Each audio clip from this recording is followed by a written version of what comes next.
m'appelle Nicolas Nutel, je suis auteur de polar et de thriller. Et mon dernier roman s'appelle L'Évangile des ombres.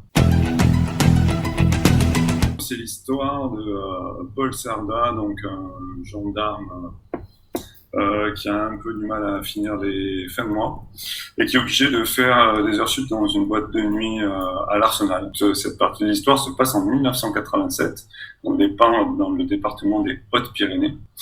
Donc Paul Sarda, un soir, après avoir officié en tant que veilleur de nuit, rentre dans cette boîte de nuit, rentre chez lui et il a un accident.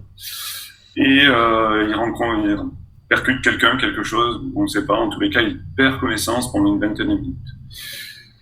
Suite à ça, il se réveille et il parvient quand même à rentrer chez lui, et le lendemain, il doit enquêter sur le vol un peu mystérieux qui s'est passé chez un journaliste près de chez lui, et en parallèle, il apprend qu'une nonne a mystérieusement disparu.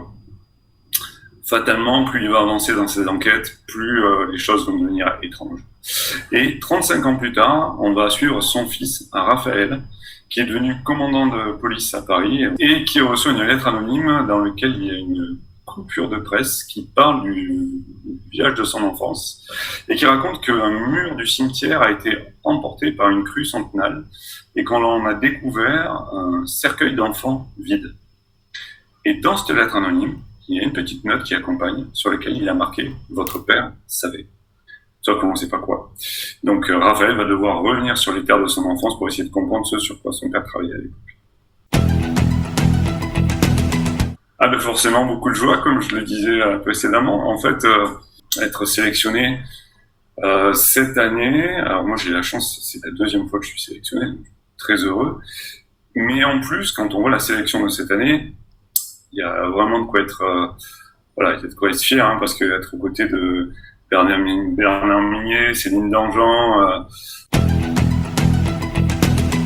L'Évangile des ombres se passe dans la région des Hautes-Pyrénées, dans le département des Hautes-Pyrénées. Parce que précisément, j'ai de la famille qui a retapé une vieille grange qui se trouve dans ce département. Et je m'étais toujours dit que j'écrirais un roman qui prendrait place dans ces environs-là.